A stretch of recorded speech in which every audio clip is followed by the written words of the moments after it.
All right, well, this week is going to conclude our summer mini-series here at Lanham Law on all things relevant to the estate planning process as we wrap up the summer and go into the fall, into football season. We've covered everything from planning for blended families, planning for divorce, the differences between a trust and a will. Go back, take a look at our website and our Facebook page. If you've missed an episode, there's something that's likely relevant to you and your family. So we've had a lot of requests to review guardianship for minor children.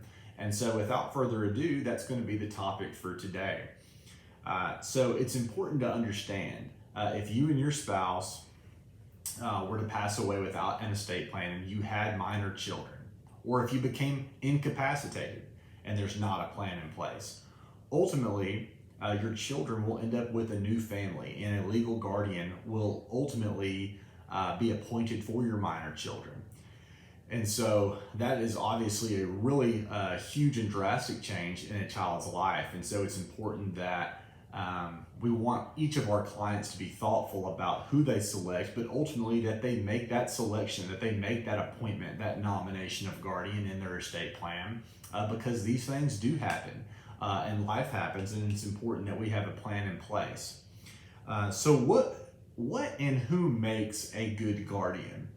We obviously, typically our clients would look to family members, but then after that, who would be the best choice? The first thing we should look at is shared values. Shared values. This could be religious belief. If you are religious, you obviously would want someone who shares those values and makes it a priority for your child to regularly attend church or your religious services.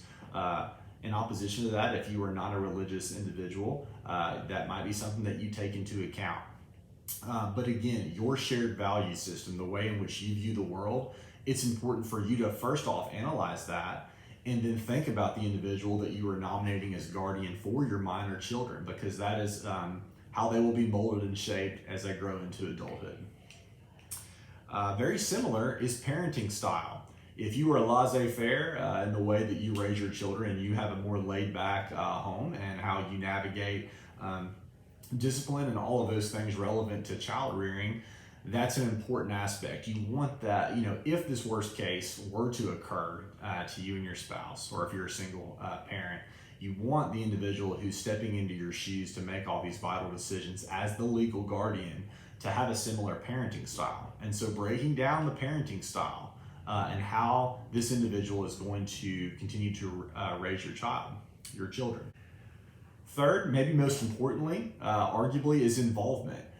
Does this person or these individuals have the time commitment necessary to attend gymnastics, soccer games, educational events, the school play, all of the things that are surrounding your children's life as they go through school, as they navigate their childhood.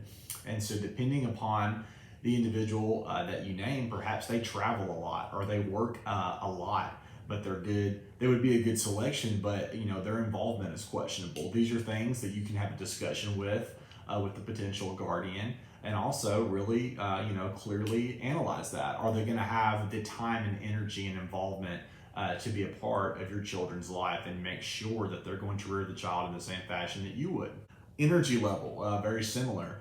But, energy level, sometimes folks think about age. Is the person going to be sturdy enough and have the fortitude, especially if your children are very young, to do all the things that are inherent in raising children? I know, because I have a very young son, it is a lot. And so we're looking at energy levels, and is the person going to have the stamina to raise your children? And the fifth factor is, does the guardian have other children? Do they have multiple children? How are your children going to flow into that family should incapacity or death occur while you have minor children? That's a factor that certainly needs to be accounted for. It doesn't mean that's a deal breaker or that they're not the best option, but it's another factor to look at. Lastly is resources. Something that we have not already stated is resources. Now, if you have a living trust or through your last will and testament, if you are leaving, a significant, financial asset or resources for the guardians to use for the care of the minor children in the event of incapacity or death, that's fine. But also, we need to look at, does this individual have the independent resources, and are they going to be able to independently care for the child? And so resources is going to be an important factor to account for. Once you've made a decision on who will be your child's guardian, it's important that you follow through with the plan.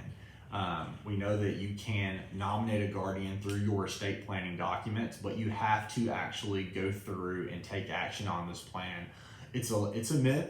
Lots of folks think that estate planning is only for the elderly, only for the wealthy, only for X, and that's not the case at all. If you own property, if you have minor children, if you are breathing air, you have an estate plan, and failing to plan is going to ultimately fail your family.